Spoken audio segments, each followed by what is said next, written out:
So you've gone and got yourself a Jupiter 4 gas barbecue. You'll want to know how to put it together. So if you look inside the box, you'll find this, the instruction manual. All you'll need to put it together are a medium-sized flathead or Phillips screwdriver and an adjustable spanner or metric set. Now it's worth checking all the parts are in the box. They are listed in the manual along with which screws are which. All the nuts and bolts you'll need are in this very useful blister pack with the relevant part numbers on the back. And trust me, you'll need to know these. Once you've got all that together, make sure you've got about an hour free to do it all in. Right, let's start with the base unit, the bottom and the two side panels. Now the two side panels are labelled front and rear, and at the front of the base unit, there are 3 holes on the lip. First, attach the left cabinet panel, which is C10, and then the right cabinet panel, C11, to the bottom panel, which is C17. Use 8 of the D1 bolts and 8 of the D4 nuts and 6 of the D2 screws. And just make sure that those side panels are facing the right way. Attach the front wheel skirt C18 to the bottom panel, which is C17, using 3 of the D3 bolts. Now these two C16s are going on the back of the base. So attach the rear panels to the cabinet using 11 of the D2 screws. Okay, starting to take shape now, we're going to attach the upper support, which is part C12, to the left and right cabinets using 4 of the D3 bolts. Now when you do it, make sure these 2 notches are at the top. Okay, now it's time for the really good bit because we're fitting the wheels. Carefully turn the cabinet upside down. Attach the lockable casters, the 2 C21s, into the rear side holes of the left and right cabinet panel, and the 2 C20 casters into the front side holes of the left or right cabinet panel. Remove the retaining bolts from one door handle, C13, and then attach the door handle onto the left door, which is C14, using the retaining bolts. Then just repeat this for the right door, which is C15. Now it's very easy to put these on. You just press the spring pins down and place it into the cabinet and pop. You're done. Okay, now it's time for this bad boy, the barbecue body, part B1. Now you're probably gonna need to ask someone to give you a hand for this next bit.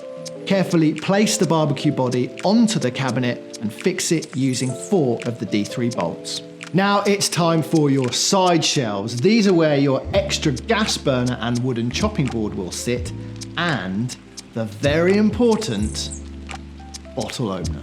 First, attach side shelf panel C4 onto side shelf C3 using 2 of the D3 bolts and 2 of the D4 nuts. Now, before you put your side shelf on, it's really important you take 2 of these D3 bolts and put them in these top 2 holes here. Don't put them all the way in, it'll enable you to slide your shelf onto them.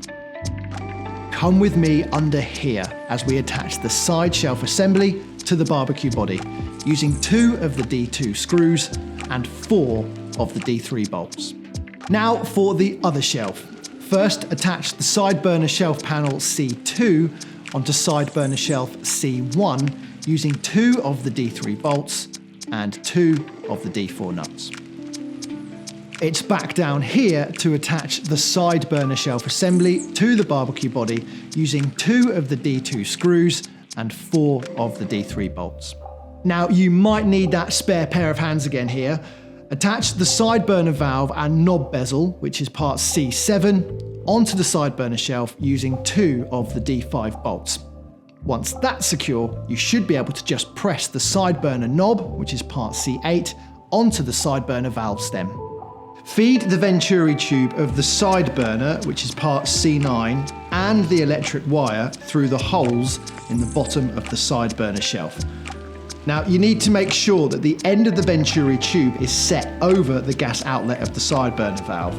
Now just note, this isn't a hard connection, it's meant to be a bit loose to allow the gas and air to mix. And fix it onto the side burner shelf using one of the D5 bolts.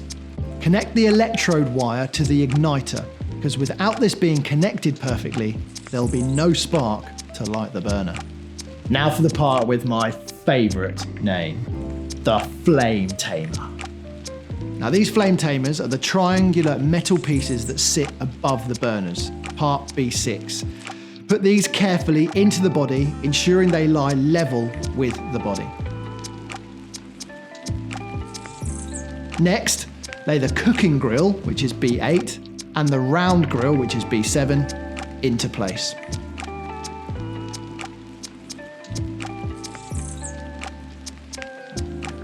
Over here, place the side burner grid, which is C6, onto the side burner shelf. Now lay the chopping board, part C23, into the side shelf. Now make sure the base of your cooking utensil to put on the side burner is between 150mm and 220mm. Next, attach the warming rack, which is part A4, to the barbecue body, part B1. Open both the doors and take the shelf or clapboard, part C19, and put it on the brackets on the inside of the cabinet and slide it in. Now this is your drip tray, part B9, and it goes in here. Simply slide it underneath the barbecue body. Now for safety, please add the provided sand into the drip tray for maintenance and to prevent fat fires.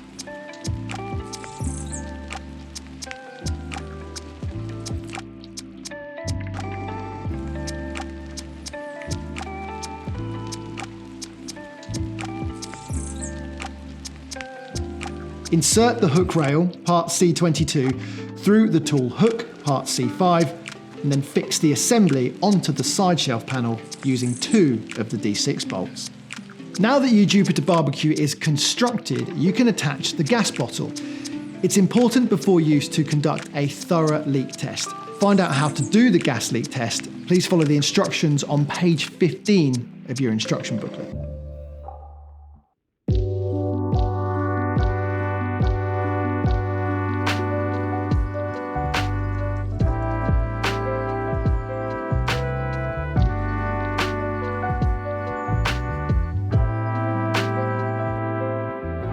Now, included in every hybrid barbecue is a charcoal basket.